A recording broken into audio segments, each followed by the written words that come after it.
All right, so it's Saturday, early June. I'm not sure the exact day. Last Sunday, Derek shot the epoxy primer in here for me on all the bare um, fiberglass filler that we put on the welds. And so today I'm going to do two-part seam sealer. Um, kind of biased towards anytime you have a choice between dried and cured, I'd rather go cured, so we're going cured. Um, the one thing I need to do, because this is the dark caverns, is I move my fluorescent light back, and then I punched holes in the reflector so that then I can use a long wire tie to hook it up to a little bit of extra length of string and do a better job of aiming it. I just use my manual hole punch that I use for plug welds to do that. So I also moved the light back further because it was directly over the car before. Now I set it back a set of holes. So I need to finish getting that tight so the light doesn't fall down, and then do a quick wipe. I had to stand in here to do it, and we'll start taping up. Alright, so I taped up some areas where I wanted to get it extra clean. Like in there, I want to be able to try to force the seam sealer, underneath that lip. I got to get all around that square panel, and then in there, and then along that seam. But I'm not going to tape those. Got the two-part sealer here with a Cox. It's actually made in England, not the U.S. Gun, which was like half the price of the 3M gun. It seems well made, but there's no instructions for it at all. In fact, there are instructions. The front half tells you how to put together the cartridge, which of course the cartridge has instructions for that. But there's all these little plugs and stuff, and they don't tell you what they're for. So I picked some that more or less fit, and we'll give it a shot. This stuff is supposed to take 40 minutes at 70 degrees. The air conditioner is set at 67, and I don't think we're supposed to get above mid-80s today. So hopefully that 40 minutes is correct. Give me some time to work it. So let's see how it goes. Oh.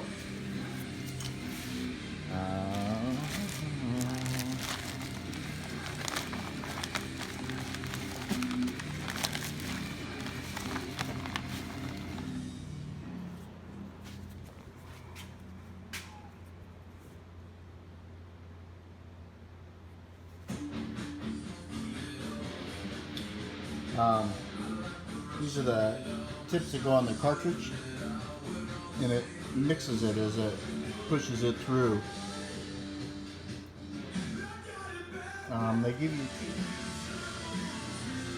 They give you two of these,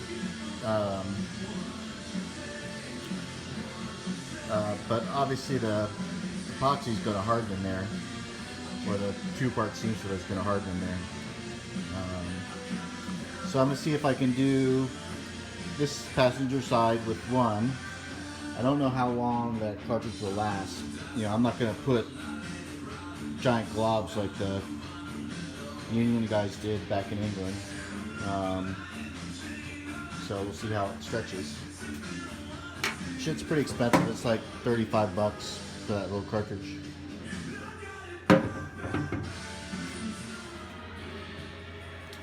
All right. Got it all in.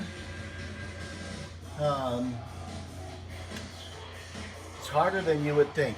The stuff is runnier than normal caulk. It's not self-leveling, but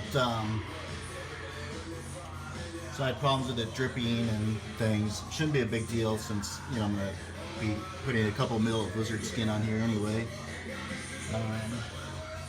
And it's under carpet and all that kind of stuff. But got it all sealed up. I'm going to prep the other side, and then along the top, and looks like I have half of the container left still, so see how far I can get on the other side. Alright, I'm gonna quit for the day. I'm masking up all the seams, hoping that the seam sealer doesn't cure the stuff that's in the tube still. I had to weld this on. When I did the floors, I did this side first, and the plates came welded to the new floor panels, but the fanatics on the Jaguar list say, oh, they can't be welded, and so I cut it off. But that I left that one welded. I figure if Martin Roby's sending it that way, then that's the way it can be. So I welded this one in here, and I'd use my little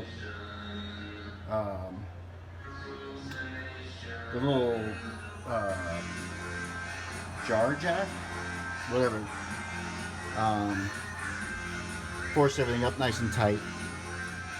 So I'm just masking. I'll finish masking, then I'll scuff all the seams with the red pad and clean everything up, and then line that stuff tomorrow.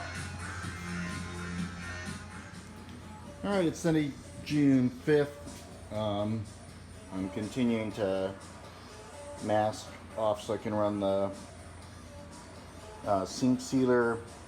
Since I have half, maybe a little bit more than half left, hoping I can get the whole thing done. I'm going to start by grinding down those 2 welds I made. The Martin Roby one has spot welds in it. I just did those 2. I think the bolts actually hold it all together anyway. But I'm going to grind those down with the vacuum.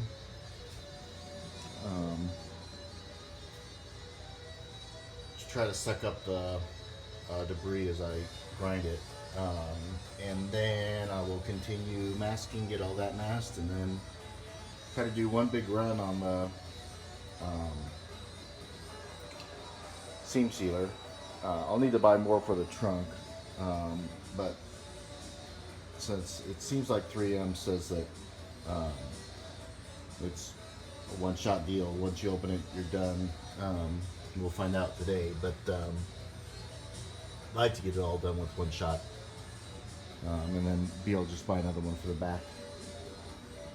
I don't know if it needs seam sealer on the outside in the engine bay. Don't see any. So that's where we are. All right, got the those 2 welds ground down. Back to taping.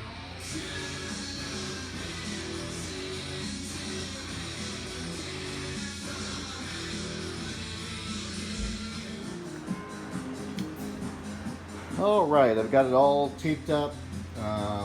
Use the Scotch-Brite over the tape to get the gloss off the epoxy. Well, not that there's much gloss, but so it bites better. So now I'm gonna go ahead and start spreading this stuff. One thing I am gonna do is put some paper in the tub there and back here where the light is, so I have a place to set the caulk gun down, so it has a place where it can leak without making a mess like I did down here.